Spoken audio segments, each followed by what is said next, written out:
Sa video po na ito mga ka-asenso, ibabahagi ko po sa inyo ang aming alagang biik na ito na alagang Vitamin Pro. Ito po ay may edad po na 84 days nung binili po namin at ipinasa lang po ito sa amin.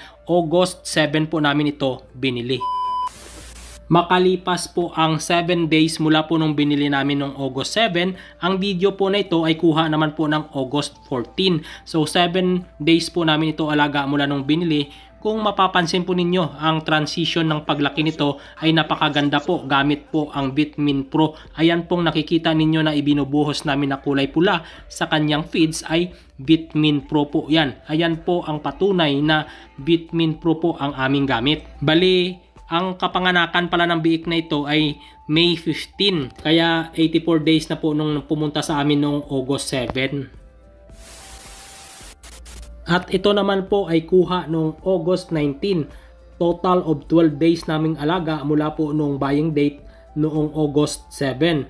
Nasa grower stage na po kami nagpapakain nito dahil nga po nung ipinasa sa amin ang biik na ito ay nasa grower stage na po ang pagpapakain ng may-ari po nito. Ipinasa po sa amin ito dahil nga po naalanganin po ng budget na pangbili po ng feeds para po sa fattening na ito. Nang ipinasa pala sa amin ang biik na ito ay nagkakatimbang po ito ng 29 kilos. Binayaran po namin ito ng 5,400 dahil ang first 10 kilos ay nasa 3,500 plus 1,900 po doon sa sobra po na 19 kilos. Bali 100 pesos per kilo. Kaya total of 5,400 po lahat ang binayaran namin. Itong video naman po na ito ay kuha po noong September 17. Total po ng 41 days old na po mula noong buying date namin. Ngayon, paano po ba kami nagbibigay ng Vitamin Pro? Baka sabihin po ninyo na napapamahal lang po kami. Hindi po, dahil nga po ang aming feeds na ginagamit ay nagkakahalaga lang po ng 1,795 po. Napakamura po. Hindi po ito leading brand na nagkakahalaga ng 2,000. 5 times a week po kami nagbibigay ng Vitamin Pro po sa aming alagang baboy na nasa fattener stage po o sa grower stage po. Nakakatipid po kami nito dahil nga po ang halaga nga po ng feeds na aming binibili ay nasa 1,795 lang po. So yung natipid po namin doon ay yun na po yung inilalaan po namin sa Vitamin Pro po na ibinibigay namin sa aming mga alagang baboy.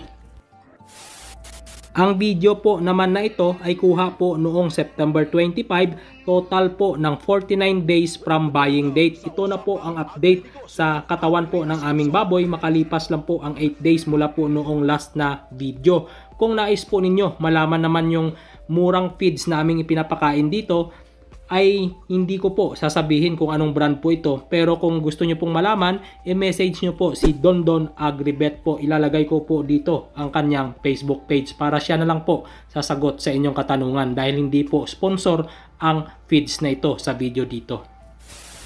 Eksaktong 2 months po naming pag-aalaga dahil ito po ang video na ito ay kuha po noong October 7 at nung buying date po namin ito ay August 7. Kaya 2 months eksakto po. Ito na po ang kanyang pangangatawan. Tuwang-tuwa nga po kami dahil nga po sabi po ng mga kabarangay namin na sumisilip po dito sa aming mga alagang baboy ay akala nila nasa 3 months old na daw po namin alaga ang baboy na ito. Pero ang sabi nga po namin nasa 2 months old pa lang po. Kaya hindi po sila makapaniwala na ganito na daw kalaki ang katawan ng aming alagang baboy na sa loob po ng 2 months old. Kaya nagtatanong po sila kung anong feeds ang aming gamit. At ang sabi naman namin, hindi po yan dahil sa feeds. Dahil nga po mumurahing feeds lang po ang aming ipinapakain at sagana lang po ito sa Vitamin Pro na aming ibinibigay.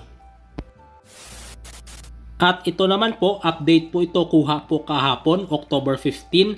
Total ng 2 months and 8 days po namin na pag-aalaga. Ito na po ang laki po ng aming alagang baboy. Sabi nga po ng mga kabarangay namin o yung mga relatives namin na nakakasilip po dito ay nagkakatimbang na daw po ito ng 80 kilos. Pero ang sabi nga namin, hindi namin ito matansya kung nasa 80 kilos. Pero ang sa tingin namin dito ay nasa 75 kilos na po at nasa 2 months and 8 days pa lang. So, abangan po natin ito sa pag-dispose po namin sa second week ng November.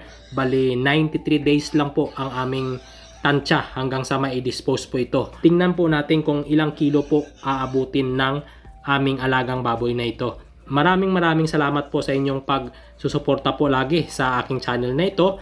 Ngayon po, ang pagbibigay po pala namin ng Bitmin Pro kapag nasa starter stage po ang aming alagang biik ay twice to 3 times a week po kami nagbibigay ng Bitmin Pro, at kapag nasa grower stage naman po ay nagbibigay po kami ng 5 times a week. At ang dami naman po ng pagbibigay kapag nasa starter stage ay half kutsarita sa 1 litro ng tubig para po sa isang biik yan. Pero kapag nasa grower stage na po, 1 kutsarita o 5 grams sa 2 litro ng tubig, dahil malaki na nga po ang ating alagang baboy, at 5 times a week po.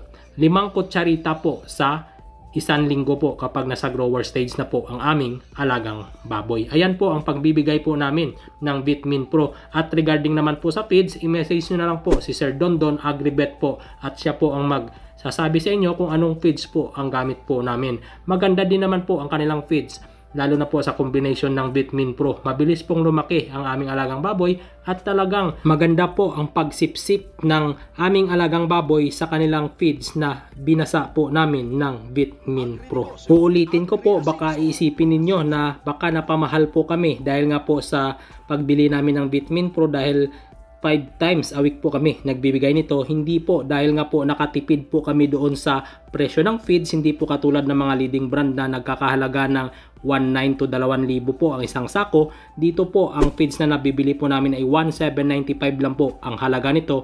Kaya yung nasave po namin doon sa feeds, ayan po ang inilalaan namin para po sa Bitmin Pro, dahil maganda po ang Bitmin Pro. Dahil nga po ang Bitmin Pro ay health enhancer, immunity enhancer, energy enhancer, anti-stress enhancer, at meron po itong growth enhancer at digestion enhancer, at higit sa lahat may live probiotics.